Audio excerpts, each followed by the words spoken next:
Please give a warm welcome to this week's special guest, Drac. Welcome, Drac. So, Kevin, what is Drac to you? This is Drac. He's my dad's friend. He took me out for a driving lesson and I reversed through a chip shop window.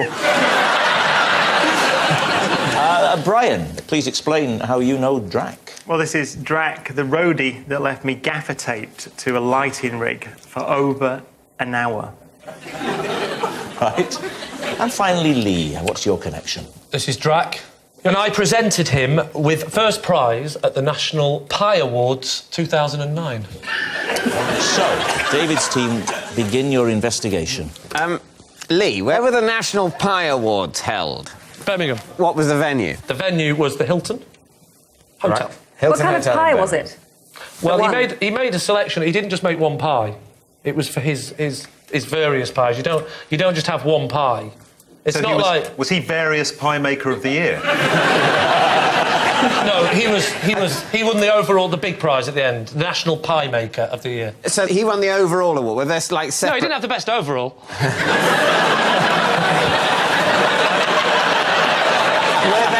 What were the separate awards? Was it like apple pie, steak and kidney pie, and then Drac won the big, like best film, best pie? You don't just have one pie. You have to have, I think, two or three pies. I think we understand that you have to demonstrate the ability to reproduce the pie. Otherwise, it literally is just one pie. And as soon as the judges have tasted it, well, what does it matter? That was a pie. That pie's gone. It was two or three pies he produced that year, but I two or three. I think he wants to up production, actually. Yeah. They've done the pie tasting and judging on another occasion. Yeah, they'd voted on it. People had voted on it, and there was like a pop chart. It's a pie chart. He brought... It was... you like the pie chart, Gav, didn't you? I thought you'd like it. Did you announce then the winner is Drac, or did you say his full name, which is... I said the winner is Drac. What about Brian and Brian gaffer-taped to a lighting rig. For how long? Over an hour. Over an hour. Why, may I ask, were you gaffer-taped to a lighting rig in the first place? I was the youngest member of the band, and I was probably not behaving in a way deemed appropriate for a member of a band in the presence of road crew. What were you doing? I don't remember. I think I was just being a general, How did you get down? pain. Well, they had to get me down because it's a lighting rig. It was like one of Wait a minute.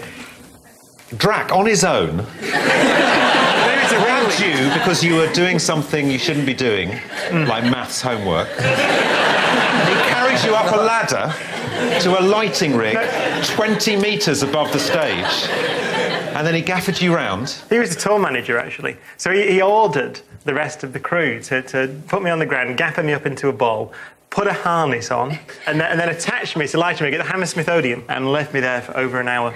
Was that when you wrote Things Can Only Get Better?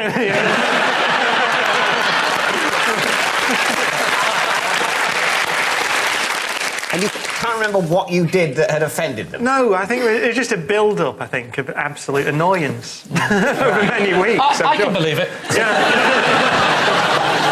OK, so Kevin Bridges, it was something to do with the car. Well, yes, he's a friend of your dad's and he took you on a driving lesson. Yeah. And you ended up reversing through a chip shop window. Yeah. His name's Duncan. Duncan. It gets called Drac because it's like D-R-A-C, and he used to be known as Duncan from the RAC because he's a driving instructor, and then that got shortened to... What were you trying to do, a three-point turn? What was... No, it was the first lesson. Right. And we thought we'd do reversing, because that's Drac's attitude. Once you've learnt going backwards, going forwards is a piece of cake. It's the way he sees life and the way he sees driving tuition. But... You've got a chip shop by the side of a road, so the car is not facing... The front of the back of the car is normally not facing a chip shop, is it?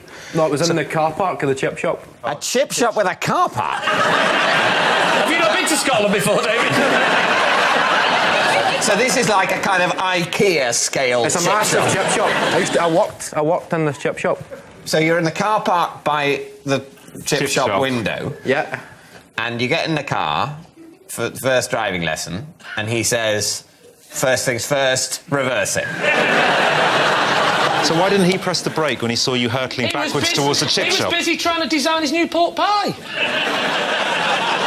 So, right, David C, we need an answer. Is Drac Kevin's driving instructor, Brian's gaffer-taping roadie, or Lee's prize-winning pie maker? What are you going to say? I have absolutely no idea. Well, Kevin's story sounds implausible, but we've been down this road before. Nothing would surprise me. If he said he'd unscrewed his leg and it had walked to China on its own, I'd believe it. Leading a corporate, isn't pies a bit... He's northern, he's doing a pie handing out prize, isn't it? But then again, if you're doing the pie awards... Yeah. That's... Who would you go to other than Lee Mack? Can you just say that to camera? I'll give him some available dates. And what about Brian's? Very good specific story about the winch and the Hammersmith Odeon and... Yeah. But it does seem quite a cruel thing to do. I think he probably could have been irritating enough for them. Yeah, I think so. I don't think that's in question, to be honest. What's it going to be? Say Brian. Say Brian. Yeah, come on. Brian. We think it's Brian. You're saying Brian? Yes. Yeah. OK. Would you please reveal your true identity? I'm Drac. I'm the roadie that gaffer-taped Brian to the fighting to us. Thank you very much for coming on, Drac.